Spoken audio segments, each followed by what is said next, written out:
একটা দুর্ঘটনার খবর দেবো আপনাদের। সিকিমে নির্মীয়মান সুড়ঙ্গে ভয়াবহ দুর্ঘটনা এবং মৃত বেড়ে এখনো পর্যন্ত যেটা জানা যাচ্ছে 10 জনের মৃত্যু হয়েছে। সুড়ঙ্গের ভিতর কয়েকজন আটকে থাকারও সম্ভাবনার কথা জানা যাচ্ছে। উদ্ধার কাজ নিয়ে সিকিমের মুখ্যমন্ত্রীর সঙ্গে কথা অমিত শাহর, ছবি দেখাচ্ছি আপনাদের। নামচির এনএইচপিসির তিস্তা স্টেট 6 জলবিদ্যুৎ প্রকল্পে নির্মীয়মান সুড়ঙ্গে ধস। সুড়ঙ্গের প্রবেশ পথ বন্ধ, বিষাক্ত মিথেন গ্যাস লিক হওয়া এবং অক্সিজেনের ঘাটতির কারণেই উদ্ধার কাজে সমস্যা বলে জানা যাচ্ছে। সিকিমের দুর্ঘটনায় শোক প্রকাশ মুখ্যমন্ত্রী শুভেন্দু অধিকারীর। দুর্ঘটনা নিয়ে সিকিমে মুখ্যমন্ত্রীর সঙ্গেও কথা বলে জানা যাচ্ছে। ধসে মৃত বেড়ে 10 এখনো পর্যন্ত খবর। সুড়ঙ্গের ভিতর কয়েকজনের আটকে থাকারও সম্ভাবনা রয়েছে। এই মুহূর্তে আমাদের সঙ্গে ঘটনাস্থল থেকে আমাদের প্রতিনিধি প্রসেনজিৎ রয়েছেন। প্রসেনজিৎ, প্রথমত কিভাবে ঘটনাটা ঘটলো, এখন কি পরিস্থিতি, কতজন আটকে থাকার সম্ভাবনার কথা জানতে পারছি আমরা? দেখো, একমাত্র আমি সরাসরি টানেলটা দেখাবো, এই সেই অভিশপ্ত টানেল, কিন্তু যেই টানেলের একদম সামনে আমরা দাঁড়িয়ে আছি, একদম টিম TV9 বাংলা একমাত্র চ্যানেল যারা এই মুহূর্তে এখানে দাঁড়িয়ে আছি। এবং জেলা প্রশাসন সিকিমের তরফে যেটা বলা হচ্ছে, 11 জনের দেহ উদ্ধার করা গিয়েছে।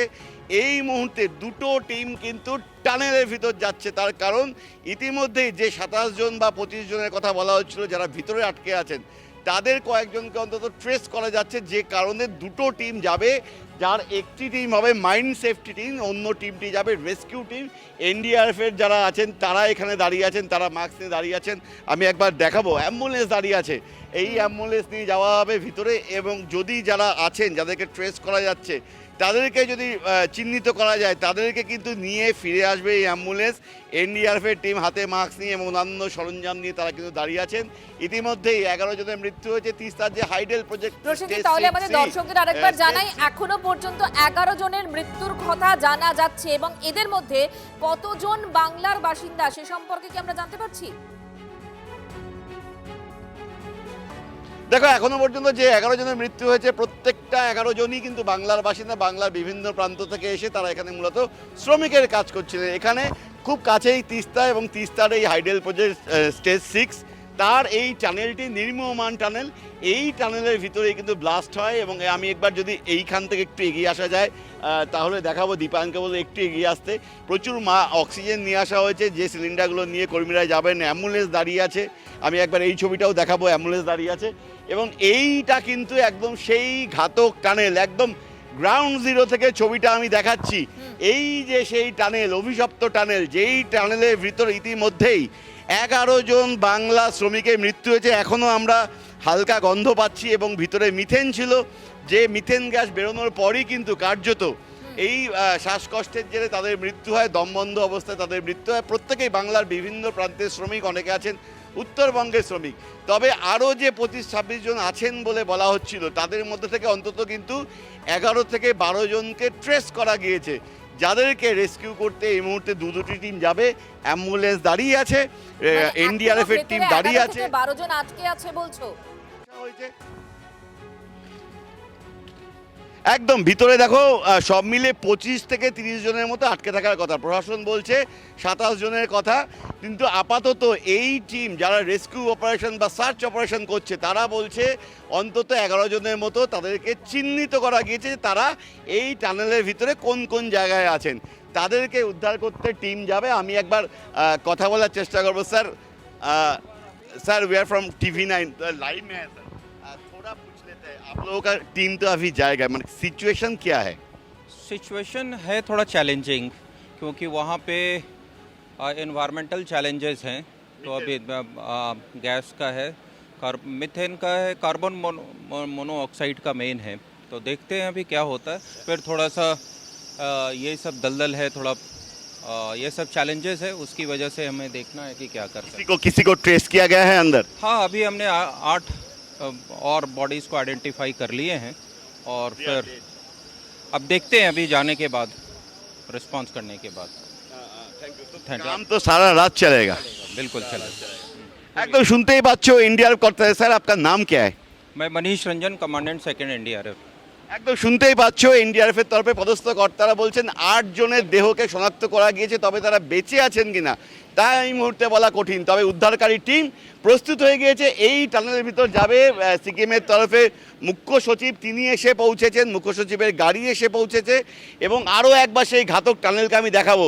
সেই টানেলের বাইরে অ্যাম্বুলেন্স নিয়ে এবং এনডিআরএফের টিম তাদের যাবতীয় সরঞ্জাম নিয়ে কিন্তু দাঁড়িয়ে আছে। একমাত্র টিভি চ্যানেল TV9 বাংলা, আমরা একদম গ্রাউন্ড জিরোয় দাঁড়িয়ে আছি। এই টানেলের ভিতর দিয়েই কিন্তু নির্মাণ কাজ চলছিল এবং এই টানেলটি নির্মীয়মান টানেল এবং প্রচুর পরিমাণে জল বেরোতে থাকে, বিভিন্ন জায়গায় ল্যান্ডস্লাইড হয়, দেখতেই পাচ্ছ গোটা এলাকাটা এইভাবে কার্যত কাদা মাখা এলাকা, ফলে যেখানে পা ডেবে যাচ্ছে, ফলে এই এলাকা দিয়ে প্রায় 3 কিলোমিটার ভিতরে যেতে হবে। এবং আরও একটা উল্লেখযোগ্য তথ্য দিয়ে দিই, এটা কিন্তু মূলত এডিট টানেল। কাকে এডিট টানেল বলে? এই ধরনের টানেলগুলো মূলত মূল টানেলকে যোগাযোগ রক্ষা করে, অর্থাৎ মূল যে টানেল সেই টানেলের ক্ষেত্রে যদি কোনো বিপদ হয় সেই জায়গায় পৌঁছতে গেলে সেখানে কাজ করে এই এডিট টানেলগুলো। সেই ধরনের একটি এডিট টানেল নির্মাণ করা হচ্ছিল। সেই এডিট টানেলের বিপর্যয় আমি একবার দীপায়নকে বলবো ওয়াইডে ছবিটা দেখাবে। এনডিআরএফের টিম, সিকিম প্রশাসনের টিম প্রত্যেকে এখানে উপস্থিত রয়েছেন। রাতভর এই অভিযান চলবে। ইতিমধ্যেই যে কথাটা TV9 বাংলাকে এনডিআরএফের কর্তারা জানালেন যে অন্তত 8 জনের দেহ শনাক্ত করা গিয়েছে। সেই 8 জনের দেহকে উদ্ধার করার জন্য অভিযান চালানো হবে, তার জন্য যাবতীয় প্রস্তুতি নেওয়া হচ্ছে। তবে তারা বেঁচে আছেন কিনা তা এখনই বলা মুশকিল, কারণ ভিতরে মিথেন গ্যাস রয়েছে। যে মিথেন গ্যাস আমরা জানি অক্সিজেনের জায়গা নিয়ে নেয়, যে কারণে দম বন্ধ হয়ে বহু মানুষের মৃত্যু হতে পারে। ঠিক এই আশঙ্কার জায়গা থেকে যাবতীয় সতর্কতা সঙ্গে নিয়েই সতর্কতামূলক পদক্ষেপ করে মাস্ক পরে এনডিআরএফের জওয়ানরা ভিতরে যাবেন। তাদেরকে আরও একবার গাইড করা হচ্ছে তারা ঠিক কিভাবে যাবেন। এনডিআরএফের যে কর্তারা আছেন তারা জওয়ানদের সতর্ক করছেন ভিতরে কি কি প্রতিবন্ধকতা আছে। See, trace तो अभी तक 11 bodies have been recovered, but 11 casualty it is there. So we are yet to have another 14 people trapped inside. So the rescue operation is still going on. 14 people को ट्रैक किया गया है। अभी जो team गया है अंदर, not all 14 have been tracked, but they are because अंदर कुछ दिखाई अच्छी तरीके से तो नहीं दिखाई दे रहा है. So जितना भी है वो लोग जहाँ जहाँ पे मिलता है उसी को निकाल रहे हैं. अभी क्या ये रेस्क्यू टीम जाएगा अंदर इनको रेस्क्यू करने के लिए? 2 रेस्क्यू टीम जा रहा है अभी. सो एक है माइन सेफ्टी टीम, एक टीम जा रहा है और दूसरा एनडीआरएफ का टीम जा रहा है अंदर. So we are arranging for that.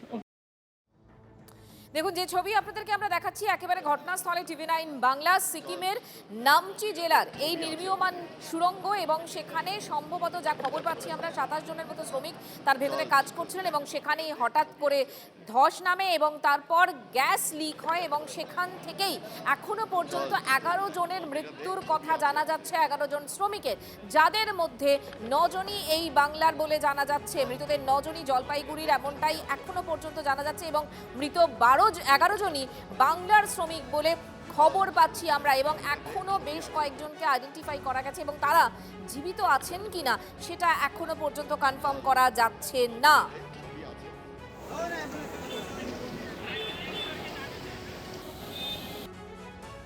Jalpaiguri ডিস্ট্রিক্টের 9 জন অ্যাফেক্টেড আছেন। তো সেই নিয়ে আমরা আইডেন্টিফাই করেছি ওনাদের ফ্যামিলি মেম্বার্স যারা যারা যাওয়ার জন্য চেয়েছিলেন তাদেরকে নিয়ে যাওয়া হচ্ছে। আর ডিস্ট্রিক্ট অ্যাডমিনিস্ট্রেশন থেকে একজন এডিএম র্যাঙ্ক অফিসার আর আমাদের একজন ডিএসপি এখানে পৌঁছে গেছেন সেই কোঅর্ডিনেট করার জন্য। যা হেল্প লাগবে আমরা ফ্যামিলি মেম্বার্সকে দেব। আমাদের নর্থ বেঙ্গলের আইজি স্যারও এখানে পৌঁছে গেছেন, তিনি সবগুলো কোঅর্ডিনেট করবেন। আবারও আপনাদের সিকিমের একেবারে নামচিতে নিয়ে যাব, কারণ সেখানে ঘটনাস্থল। TV9 বাংলা সবার আগে সেখানে পৌঁছেছে নির্মীয়মান সুড়ঙ্গ, সেখানে ভয়াবহ দুর্ঘটনা। ছবি দেখাচ্ছি আপনাদের। প্রসেনজিৎ চৌধুরী আমাদের প্রতিনিধি একেবারে সবার আগে ঘটনাস্থলে পৌঁছেছেন। প্রসেনজিৎ, এখনকার কি আপডেট রয়েছে, কি পরিস্থিতি, কি জানতে পারছো?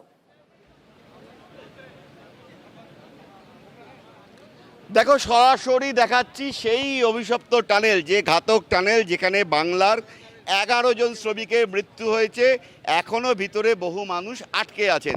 এনডিআরএফ বলছে অন্তত 8 জনকে ট্রেস করা গিয়েছে, যাদেরকে উদ্ধার করতে এই মুহূর্তে এনডিআরএফের এই দলটি যাচ্ছে, 5 জনের দল। তারা ভিতরে পৌঁছাবে। কঠিন চ্যালেঞ্জ। আমি আরও একবার দর্শকদের দেখাচ্ছি, অক্সিজেন সিলিন্ডার নিয়ে ভিতরে তারা যাচ্ছেন, মুখে মাস্ক পরে যাচ্ছেন, কারণ এই টানেলটা আরও একবার দেখাতে বলবো, ভিতরে অক্সিজেনের লেশ মাত্র নেই, কারণ ঘাতক মিথেন গ্যাস, সেই জায়গায় দাঁড়িয়ে এই ধরনের সিলিন্ডার নিয়ে প্রাণের ঝুঁকি নিয়ে এই জওয়ানরা যাচ্ছেন এনডিআরএফের তরফে তাদেরকে উদ্ধার করে আনতে, কিন্তু তার জীবিত কিনা এই মুহূর্তে বলা সম্ভব না, কিন্তু অ্যাম্বুলেন্স নিয়ে যাওয়া হচ্ছে, পর্যাপ্ত যাবতীয় যা জিনিসপত্র সেগুলো নিয়ে যাওয়া হচ্ছে। আমি আরও একবার কথা বলবো, স্যার आप लोग जा रहे हो, कितना डिफिकल्टीज है अंदर? এখানে কমসে কম 45 থেকে 50 মিনিট আমরা থাকবো ভিতরে। ডিফিকাল্টি মানে আন্দার কিছু দেখাই নেই দেতা হয়, মতলব সামনাসামনি কিছু দেখা যায় না, ঠিক আছে, গ্যাসের জন্য। আপনারা এই যে অক্সিজেন সিলিন্ডার নিয়েছেন, কতক্ষণ আপনারা থাকতে পারবেন ভিতরে? আমরা 45 থেকে 50 মিনিট থাকতে পারবো। তার মধ্যে ওদেরকে খুঁজে বার করতে হবে। তার মধ্যে ওদেরকে খুঁজে বের করে নিয়ে আসবো। সে একজন পাই, দুজন পাই, 8জনকে চিহ্নিত করা গেছে, বাকি না। চ্যালেঞ্জিং ব্যাপার আছে, এখানে যাওয়ার একটা ইয়ে আছে পুরো শুনতেই পাচ্ছ এনডিআরএফ এর জওয়ানরা বলছেন প্রচন্ড চ্যালেঞ্জিং ব্যাপার, কারণ ভিতরে চ্যালেঞ্জ এই শ্রমিকদের উদ্ধার করা এবং তারা আদৌ জীবিত আছেন কিনা সেটাও এই মুহূর্তে প্রশ্নের। আপাতত আমাদের নজর থাকবে। তোমাকে ধন্যবাদ।